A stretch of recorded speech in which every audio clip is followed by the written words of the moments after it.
VOA 60তে স্বাগত জানাচ্ছি আমি তাহিরা কিবরিয়া। সংক্ষেপে আমেরিকার কিছু খবর।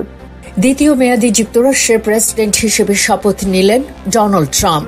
অত্যন্ত ঠান্ডা আবহাওয়ার কারণে অভিষেক অনুষ্ঠানটি প্রথাগতভাবে ক্যাপিটল হিলের বাইরে না হয়ে ভেতরে অনুষ্ঠিত হচ্ছে, যেখানে প্রায় 600 মানুষ উপস্থিত থেকে অনুষ্ঠানটি প্রত্যক্ষ করবেন। এটি উপস্থিত থেকে দেখার জন্য প্রায় 2,50,000 লোক টিকিট নিয়েছিলেন। জো বাইডেন সোমবার general Mark Milley, doctor Anthony Fauci এবং 6 জানুয়ারির কংগ্রেশনাল কমিটির সদস্যদের সাধারণ ক্ষমা মঞ্জুর করেছেন।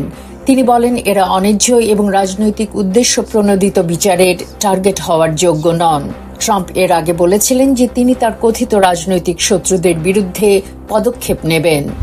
ডোনাল্ড ট্রাম্প সোমবার ক্ষমতা গ্রহণের পর টিকটক অ্যাপের অ্যাক্সেস পুনরায় চালু করার ঘোষণা দেওয়ার পর রবিবার যুক্তরাষ্ট্রে তাদের পরিষেবা আবার চালু করেছে টিকটক।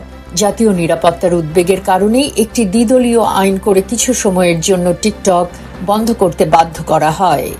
আজ এ পর্যন্তই। Tahira Kibria, voice of America, Washington.